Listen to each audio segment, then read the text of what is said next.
Bueno, mi gente, de una vez les voy a grabar la parte 2. Siéntense y agarren las cotufas porque esto va para largo.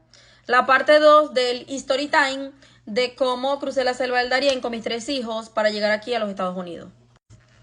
Bueno, ajá. En consecuencia de lo que veníamos hablando, llegamos al campamento, armamos nuestras carpas, nos organizamos para salir al otro día a las 4 de la mañana, más o menos era la hora que era que nos levantan los guías para nosotros alistarnos y todo. Yo honestamente no me llevé mucha ropa, literal con la ropa con la que entré, con los 4 días y medio que duré dentro de la selva, con la misma ropa salí. Yo no llevé ropa, yo lo que más llevé fue comida y muchísimos, pero muchísimos insumos médicos, demasiado. Recuerdo que obviamente como yo iba a cargar al bebé, me acuerdo que cuando estábamos en Ecoclía había como especie de unas ayudas que daban a los inmigrantes y nos dieron unos canguros. Y nos dieron una cosa que se amarraba aquí y fue donde yo metí a Ángel. Porque les recuerdo que Ángel tenía año y pico, no tenía los 2 años e incluso hasta tomaba teta todavía. Bueno, ajá, yo obviamente el bolso mío pesaba mucho y recuerdo que yo le pagué al esposo de una prima para que me cargara el bolso porque estaba demasiado pesado, literal. Y solo llevaba el otro bolso donde teníamos más comida y más cosas. Bueno, ajá, nos acostamos a dormir, comimos y eso, nos acostamos a dormir temprano, como a las 9 para poder descansar, porque el día ese fue muy agotador. Nos levantan a las 4 de la mañana. Había tiempo de lluvia y estaba como tronando. Gente, se los juro que mi más miedo al entrar a la selva del Darién era la lluvia. O sea, yo lo que más temía era que lloviera. Yo recuerdo que ese día nosotros al empezar a orar, porque obviamente siempre estábamos en oración, siempre hacíamos cadena de oración todos juntos antes de iniciar a caminar, siempre hacíamos cadena de oración. Nuestra oración siempre iba, le pedía yo a Dios, porque honestamente era yo quien llevaba la oración, le pedía a Dios que así como Elías pidió que no lloviera en 40 años, así que no hubiera lluvia. Pero entonces el primer día cuando nos levantaron, literal había tiempo de lluvia y estaba como tronando, como si quisiera llover. Ustedes se imaginan, primer día caminar y literalmente el tiempo de lluvia, o sea, más todavía los nervios nos abrumaban. Miren, ese día con nosotros salieron aproximadamente como 1500 personas. Eso estaba así, no cabía un alma más. Como 1500 personas. A nosotros nos dijeron siempre como consejo que nos uniéramos con personas que iban con niños para que no nos dejaran botados. Porque obviamente las personas que iban solas, ellos iban a su ritmo porque no llevaban niños. Entonces los que llevábamos niños obviamente teníamos que parar, darles comida, darle agua. Los niños no van a caminar igual que un adulto. Bueno, ajá, total fue que nos alistamos, todos nos pusimos las botas, nos acomodamos todo como íbamos a empezar a caminar. Y ellos esperan siempre que se haga un poquito de día, más o menos que sean como las 5:30 de la mañana, que medio esté clarito, porque todavía se veía un poquito oscuro. Cuando nosotros iniciamos a caminar, todavía se ve un poquito oscuro. Bueno, mi hermana, empezamos a caminar. La primera lomita que agarré, te lo juro que la primera lomita que agarré, yo sentí que estaba subiendo el Salto Ángel. Y era una lomita. Recuerdo que un guía, un señor que siempre iba al lado mío, me decía, muchacha, ¿te cansas? Te lo juro, yo daba 10 pasos y yo ya me quería acostar a dormir. Yo estaba cansada, era la última. Siempre era la última, la que se quedaba de última sobre él. Y pasaba más en el suelo que caminando. Te lo juro. Mi alma, muchacha, cuando yo subí esa loma, literal, era así, ¿ve? Porque yo no sé qué es lo que hay en esa selva. Pero todas las montañas son así, inclinadas. O sea, no hay una montaña que sea normal, no. Hay todas las montañas son inclinadas. Una cosa loca, gente. Yo no sé si aquí no hay gravedad, qué sé yo. Bueno, empezamos a caminar, mi hermanita. Cuando subimos esa loma, se baja. Cuando uno empieza a caminar, el río, vas en contra del río. O sea, tú empiezas a caminar y tienes que cruzar el río, porque yo creo que es como el mismo río. No creo que haya más río. Creo que es el mismo, pero cuando tú lo empiezas a caminar, el río viene en tu contra. O sea, tú tienes que caminar el río y el río viene de allá para acá. ¿Sí me entiendes? No es río abajo, sino como ir en contra del río.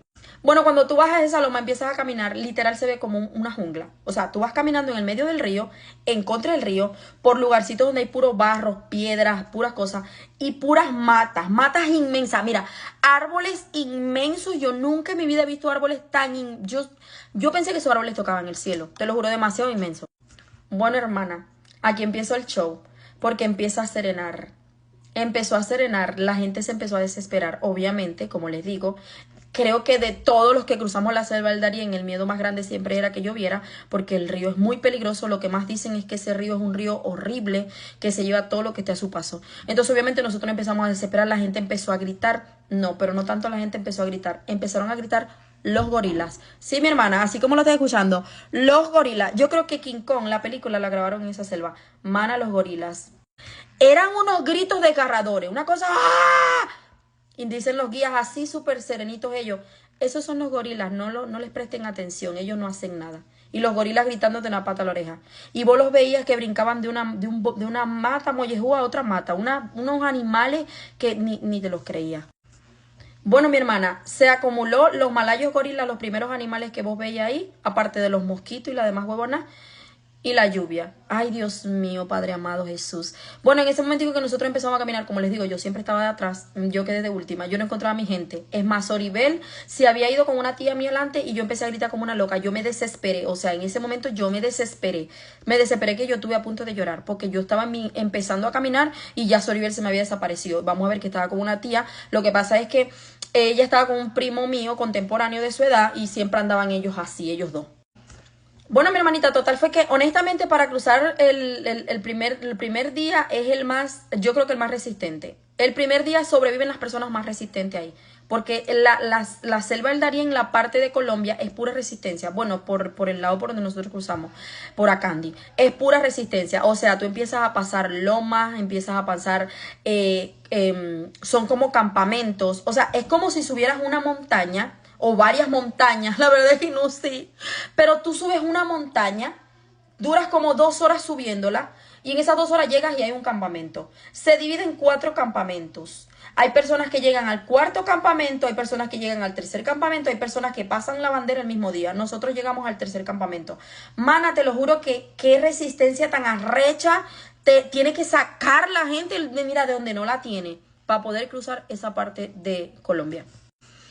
Bueno, mi hermana, como te digo, tenéis que tener resistencia en esa. Bueno, nosotros andamos con unos familiares, les cuento, mi prima andaba con su esposo y sus 2 hijos, o la prima de mi prima andaba con sus 2 hijos, pero ya ellos caminaban. Yo creo que la única que llevaba un bebé era yo y mi prima llevaba a su bebé, pero obviamente ya estaba acompañada de su esposo. Y mi tía llevaba a su hijo, que también tenía como 15, 16 años, ya es casi un hombre, y sus 2 niños que también caminaron, o sea, todos caminaron. Yo creo que ahí el único que no caminó fue Ángel, o sea, el Papazuki. Realmente, el único que no caminó del grupo fue él. Bueno, mi hermana, nosotros empezamos a caminar y el guía obviamente nos estaba como dando aliento para que llegáramos al 4.º campamento, pero créame que es demasiado difícil, o sea, eso es subir una montaña, llegas al primer campamento, te dan como media hora de receso y literal, en cada cima de cada montaña hay un campamento y en esos campamentos, mi hermana, hay agua, hay cervecita, hay comidita, sabroso, mi hermana, como si vos estuvieras en una excursión. Bueno, nosotros lo que aprovechamos obviamente de esos campamentos fue comer ahí.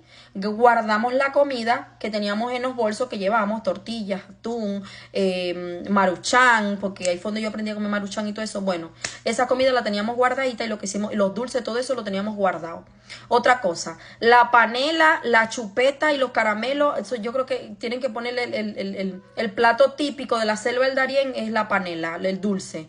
Porque eso, mi hermana, era lo que nos daba energía para seguir. Yo te lo juro que si yo no hubiese comido tanto dulce como comí en esa selva, yo allá estuviera todavía metida. Allá todavía estuviera. Bueno, mi hermana, lo total fue que en cada campamento nosotros lo que hacíamos era que comíamos y dejábamos la comida para obviamente guardarla para lo que se venía. Nosotros el primer día llegamos al 3.er campamento. Recuerdo que la prima de mi prima se cayó y se lesionó un pie, se le hinchó horrible, no podía caminar, eso también nos retrasó un poco. Mana, y a pesar de que en esa selva ya habían hecho hasta escalera, porque hasta escalera han hecho, para que vos sepáis, para que la gente pase más rápido, créeme que no es fácil. Ahí es donde se empiezan a quedar las personas que obviamente sufren de hipertensión, personas que tienen problemas cardiovasculares, personas que tienen problemas con la columna. Se les hace muy difícil, muy difícil. Créeme que la parte de Colombia es la parte más resistente, porque el peligro en sí viene en la parte de Panamá. Bueno, les cuento, yo sé que mucha gente va a decir, ay no, que los niños, ¿qué tal? Miren, les voy a decir algo, y sé que me van a jugar muchas personas y lo van a tomar como lo quieran tomar. Los niños son los que más fácil pasan esa selva, porque ellos se toman eso como si fueran una excursión. Literal, Alex y los demás niños eran los que gritaban, sí se puede, vamos, sí se puede. Ellos caminando, mi hermana, como si tuvieran una excursión y nosotros, que no podíamos más con nuestra vida. Se los juro. Hermana, like para la parte 3 porque como te digo, ya más o menos sabéis cómo es esta vuelta.